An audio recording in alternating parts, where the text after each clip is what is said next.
Alô, irmãos e irmãs, em Cristo Jesus, Pai, graça e misericórdia seja com todos nós.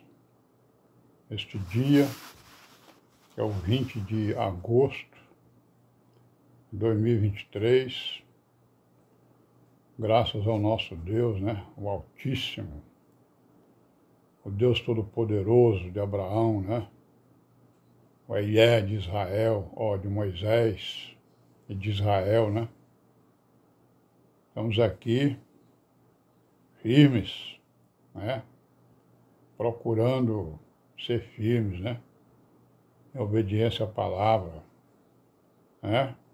honrando esta palavra, honrando o testemunho, dos apóstolos, profetas, onde Jesus Cristo é a principal pedra da esquina, caminhando em direção a Jerusalém Celestial, nos esforçando, para sermos incluídos no número das virgens prudentes, os vencedores, os remanescentes, a verdadeira eclésia, os eleitos,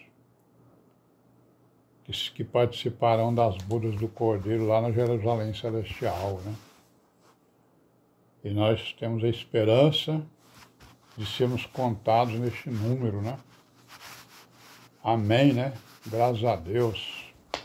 Hosana, aleluia, maranata,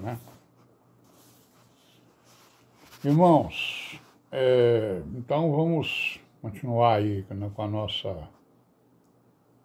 com os nossos vídeos diários, falando aí do cristianismo, da igreja, do evangelho, da história, das nações, inclusive, História da igreja, história do cristianismo.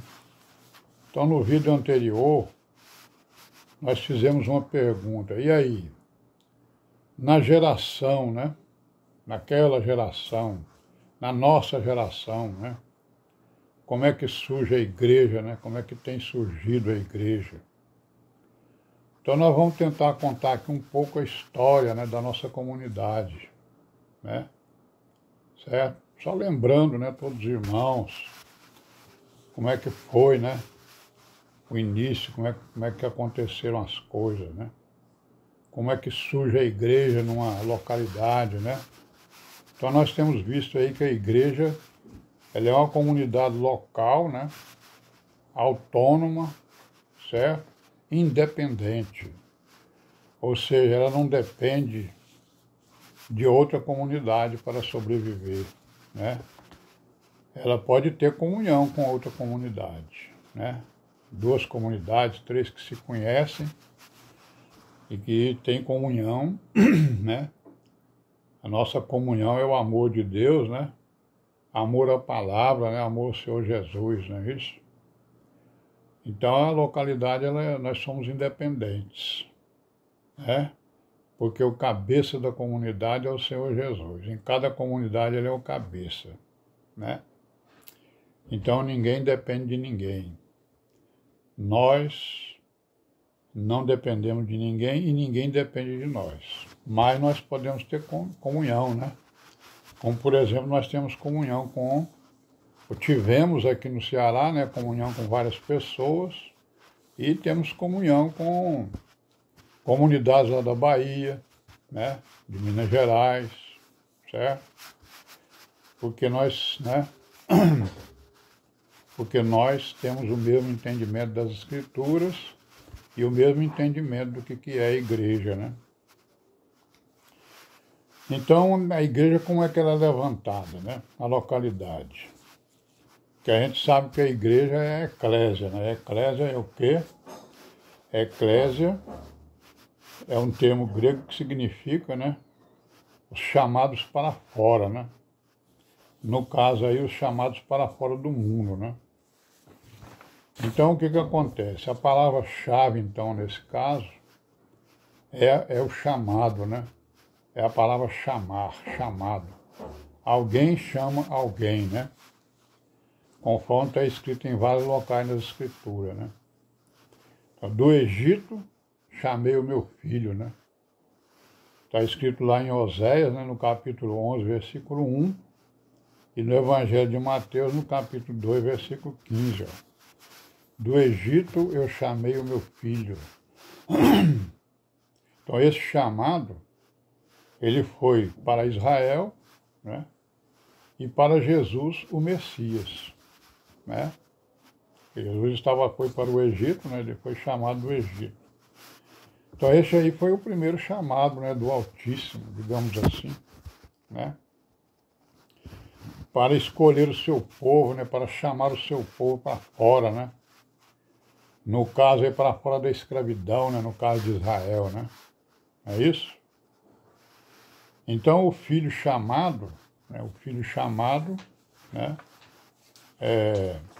também faz o quê? Também chama os apóstolos, né? Que é o caso do Senhor Jesus, né?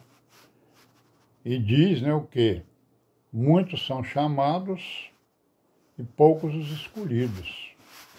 Mateus 20, 16 e 22, 14. Significando o quê? Que todo mundo é chamado, todo mundo é convidado, né? Certo? Tem uns que respondem aos chamados, né? E os escolhidos, o que ele está falando aqui dos escolhidos? Os escolhidos são aqueles que levam a sério, né, o chamado, né? E procuram exatamente andar nos caminhos das virgens prudentes, né? Então aqueles que ouvem, mas não têm seriedade, vai estar aí no meio das virgens loucas, né? É isso? Então os apóstolos, eles confirmam isto, né? Ali em Atos 2,39, né?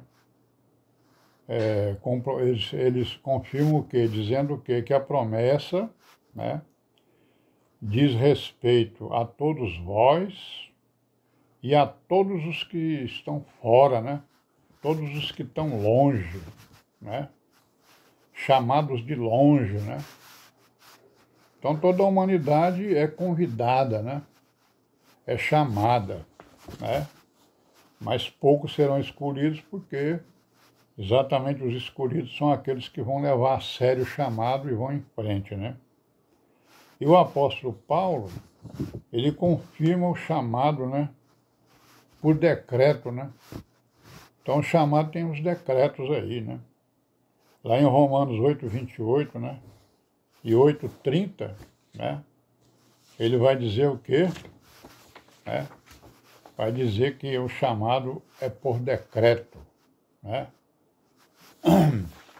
Aí o apóstolo Pedro também fala nisso, né? Ele fala na geração eleita, né? Lá em 1 de Pedro 2,9. A geração eleita, a geração escolhida, né? Para manifestar os chamados, né? E os eleitos. Então isso aí é uma palavra-chave, né? O chamado. Outra palavra-chave é a questão da missão, né? É isso, da responsabilidade, né? Lá em Mateus, no capítulo 28, do 16 até o 20, né?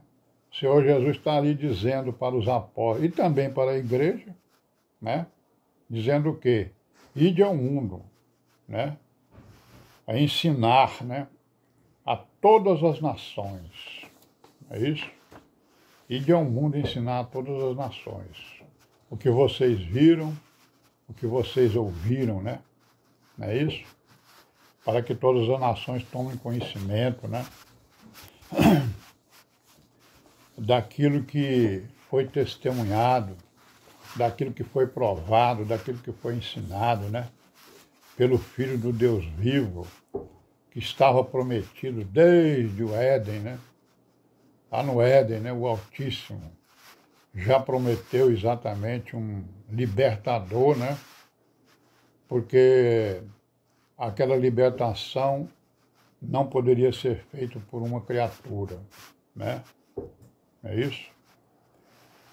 E depois também tem a questão da pregação, né, irmãos? Também é uma palavra-chave, né? A pregação lá em 1 Timóteo, né, 4,13, 2 Timóteo 4,2, também é uma palavra-chave, né? Pregar, falar, né? abrir a boca. O profeta tem que abrir a boca, o cristão tem que abrir a boca e mostrar, né, para o seu próximo a razão da sua fé. Vamos parar por aqui, né? Amanhã, se Deus quiser, nós continuaremos. Pai seja com todos nós.